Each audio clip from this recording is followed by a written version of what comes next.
system, but it might lead to his eventual release here. So that's kind of option one. If the judges today essentially say, all right, go ahead, he can be extradited to the US, then the only higher authority left for an appeal would be the European Court of Human Rights. That would require his team to file an appeal motion before that court, and for that court to intervene really quickly before the Brits and the Americans arrange his military transport. That's option two.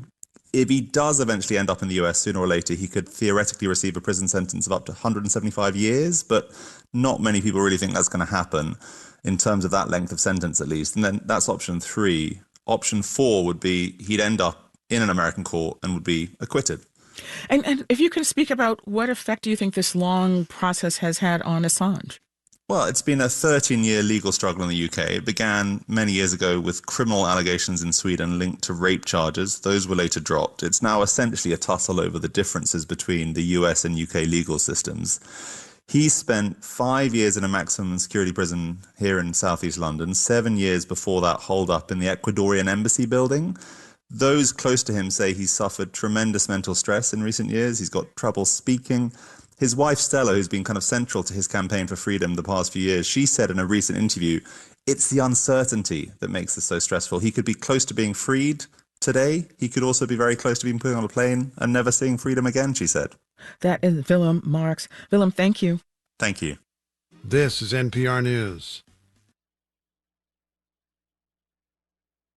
WNYC supporters include Apple TV Plus presenting Monarch: Legacy of Monsters, starring Kurt Russell, Wyatt Russell, Anna Sawai, and Godzilla. More at fyc.appletvplus.com. Optimum Business, offering business fiber with speeds up to 8 gig. More information is available at 855-2-OPTIMUM or at optimum.com/business.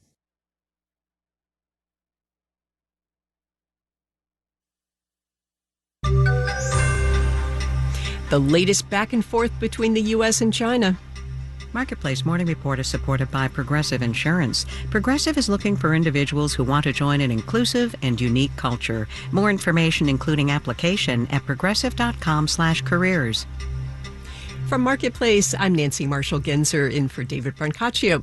The Chinese government is putting sanctions on 3 U.S. defense companies. The move came just as Taiwan swore in its new president, who called on China to stop trying to intimidate the country in his inaugural address. The sanctions are the latest economic restrictions between the U.S. and China as both countries move to protect domestic industries.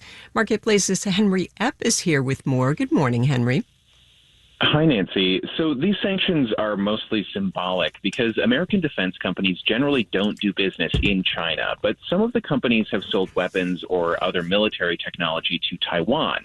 The island nation's new president, like his predecessor, hopes to keep the island independent and build ties with the U.S. China, meanwhile, views Taiwan as part of its territory and has not ruled out the possibility of forcibly taking it over. China's sanctions mean these companies, including branches of Boeing and General Dynamics, won't be able to make investments in China, and their senior leadership will be barred from traveling there.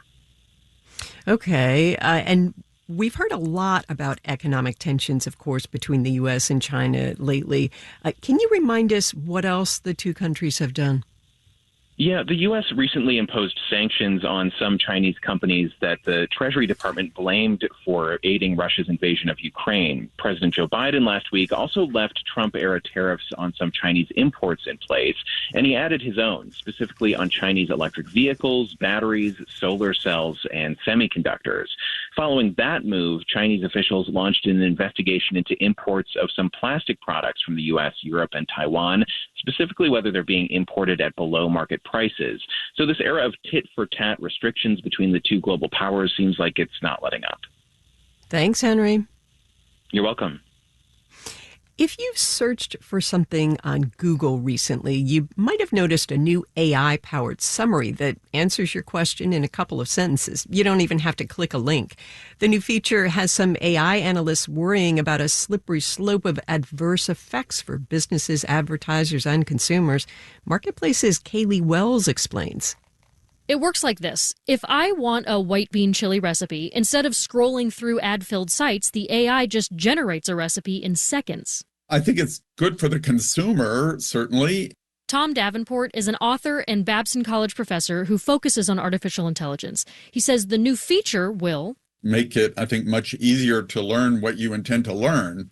But easier isn't always better, says UC San Diego data science professor Stuart Geiger. It can mean consumers don't have to think critically about the information they're receiving. You're not engaging with the original source of where that came from. You're not seeing comments. You're not even seeing who the author is. And I think those things are really critical for digital media literacy. And Geiger says AI has a habit of hallucinating. It's a people pleaser. It'll generate the content you ask for, whether or not it's true. It could also be bad news for advertisers and advertising platforms, says Chirag Shah. He teaches at the University of Wisconsin's Information School and says fewer eyeballs on ads creates less revenue for websites. So that whole ecosystem that's built around Google starts to collapse. And as it collapses, Shah says, fewer companies are likely to put information on the internet that Google could use for free. So now I have something new, interesting to share, but I don't want to put it out because Google is going to pick this up.